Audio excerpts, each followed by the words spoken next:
So the next Conservative manifesto in 2015 will ask for a mandate from the British people for a Conservative government to negotiate a new settlement with our European partners in the next Parliament. 10 o'clock, and we are saying the Conservatives are the largest party.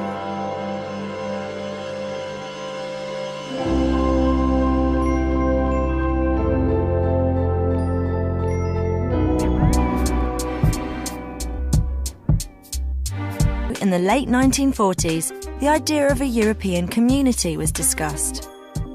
Europe can only be united by the heartfelt wish and vehement expression of the great majority. Then, in 1951, the first union was formed between 6 countries: Belgium, the Netherlands, Luxembourg, Italy, France, and West Germany. They decided to take things further. They set up the European Economic Community, or EEC. Any country that wanted to join had to apply, and the existing members decided whether to let them join or not. The UK applied, and after being turned down twice, finally joined in 1973. It is a step towards the participation of the peoples of our countries.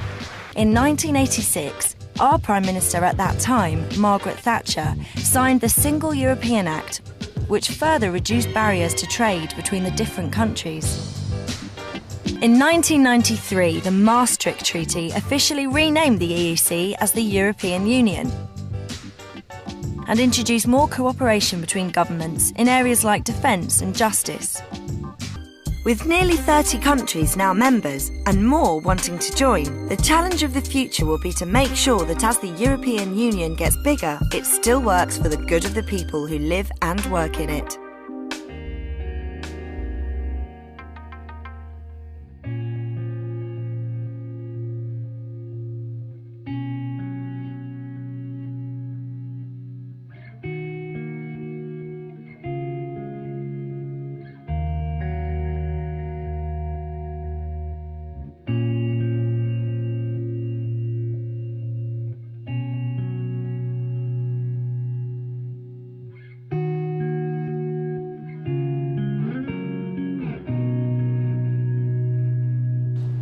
And the Cabinet agreed that the government's position will be to recommend that Britain remains in a reformed European Union. Let me be clear, leaving Europe would threaten our economic and our national security.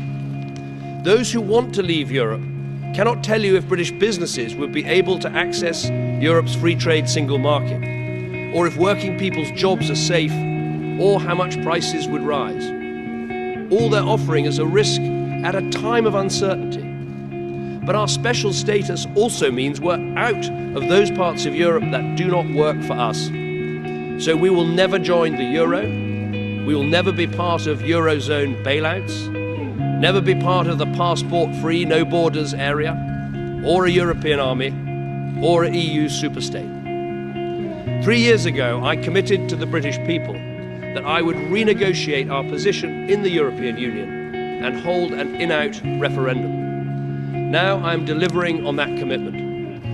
You will decide, and whatever your decision, I will do my best to deliver it. And I will go to Parliament and propose that the British people decide our future in Europe through an in-out referendum on Thursday, the 23rd of June. The choice is in your hands.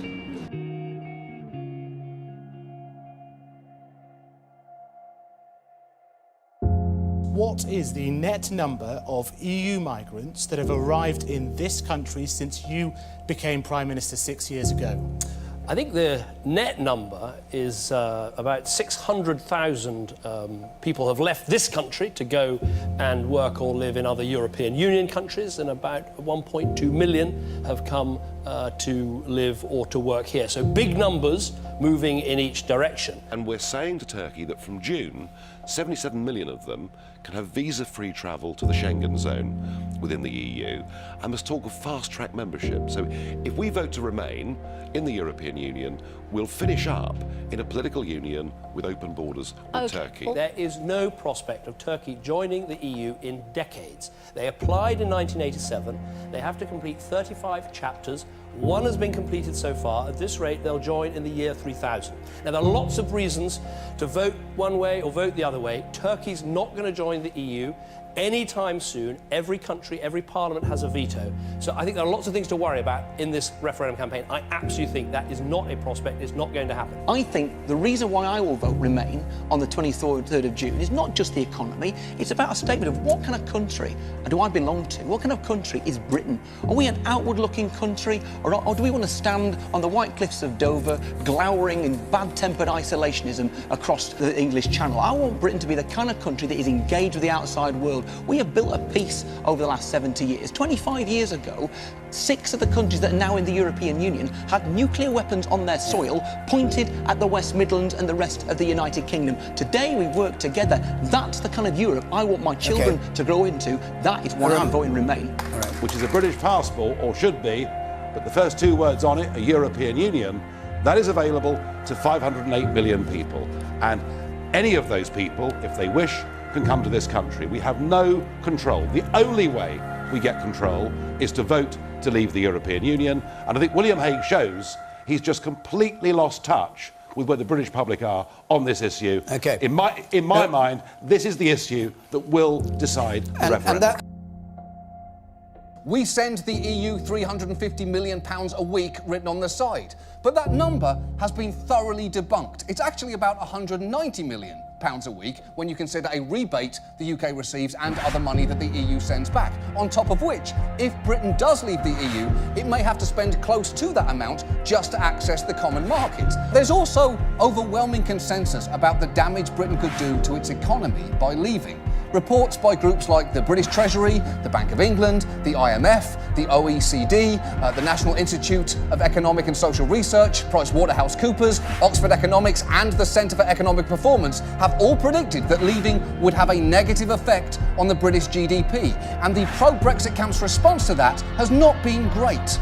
I think the people in this country have had enough of experts with organisations from acronyms the people of this country have had enough of experts.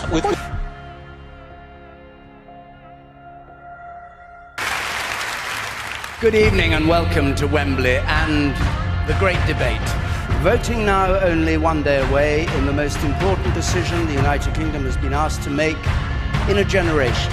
Speaking in favour of leaving are the former Mayor of London, Boris Johnson, the Labour MP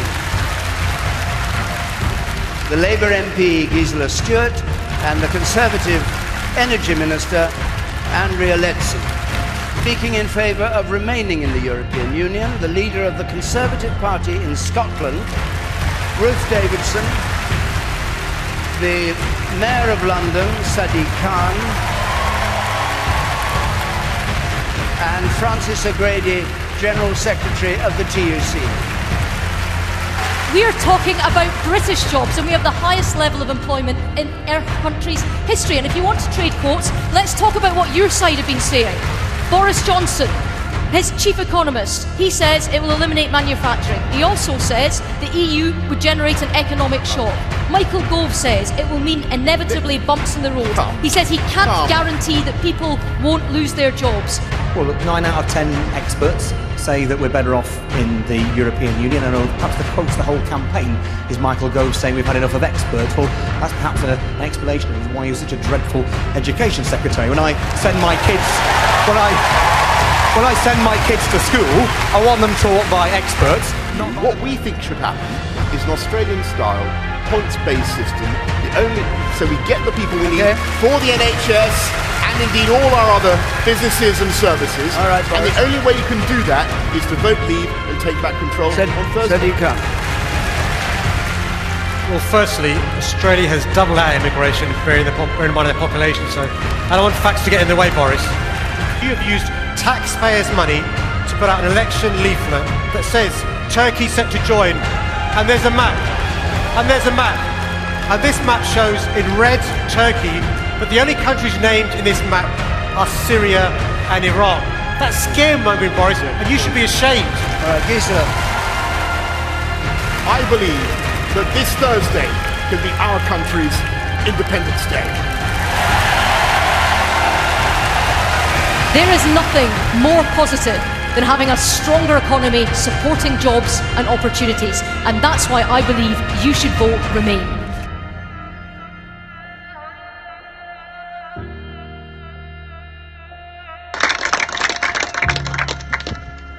I am devastated and I am angry.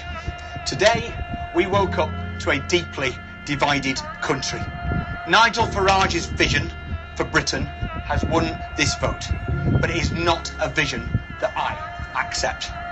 An institution that we built, that has delivered peace, that promoted equality, kept us safe and opened the doors of opportunity, will no longer play part of Britain's future. With this vote, the very fabric of our country has changed. The whole fabric of Europe has been changed. Even though the vote was close, the majority of the British people want us to leave. But we refuse to give up our beliefs.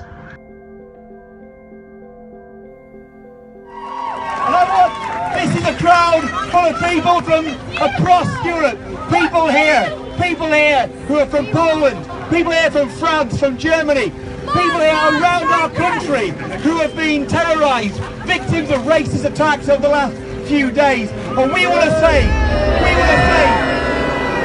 this is your home. You are welcome here. Because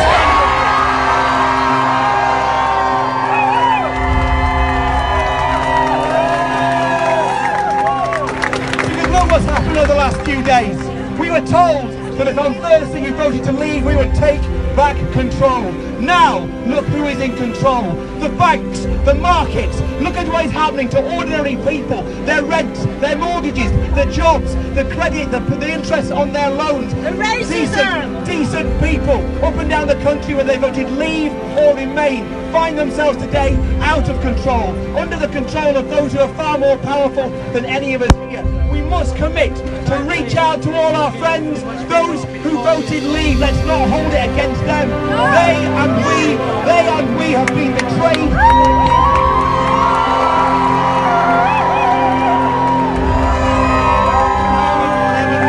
I'm an Englishman, I'm a Briton, I'm a European, I'm a citizen of the world. I am proud of all of those things. None of them contradict the other. Your identity is your identity, our identity is ours. Let us stand together, let us win the millions of people out there who are there to be persuaded. 16 million and counting. This is our Britain. We will not let Farage steal it. Thank you.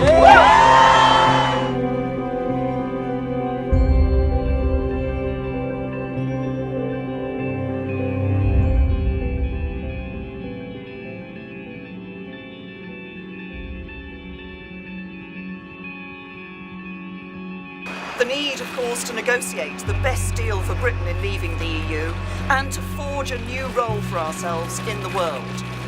Brexit means Brexit, and we're going to make a success of it. What do you want to see happen with Brexit? Obviously, you're a passionate European, you're disappointed that the referendum went the way it did, but what happens now? Theresa May keeps saying Brexit means Brexit. Well, I think the first thing we need to find out, what does Brexit mean?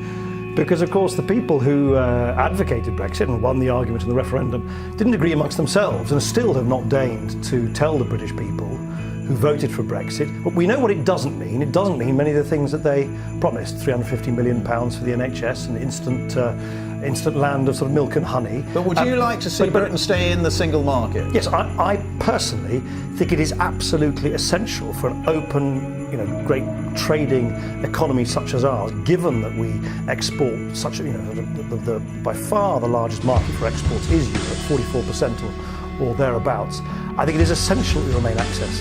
But the problem is, and that's not my problem, but it's the government's problem, is that if you do that, you have to come clean with people. You can't have access to the single market if you're not then prepared to abide by the rules of the single market. And that's the great dilemma. And that means freedom of movement, and that's pretty much clear that that's what people voted against. Yeah, no, well, I mean, if I can draw a distinction, it might sound subtle, but it's importantly subtle. It is this.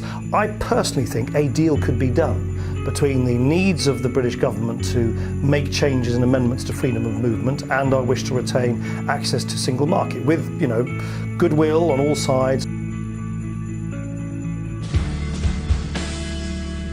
That we will trigger before the end of March next year. So that's a reasonably brisk trigger, and at that point we have 2 years to conclude these negotiations. That's what the process within the treaty says, yes. So once we trigger, once you send your letter, say, right, I'm now triggering Article 50, what then happens? Well, it's for the European Union. The remaining members of the EU, have to decide what the process of negotiation is. The High Court has ruled that Parliament does have to vote before Article 50 is invoked. This is big news, a big surprise, and the pound has rallied significantly off the back of it. As you can see, the best part of 1%, 124.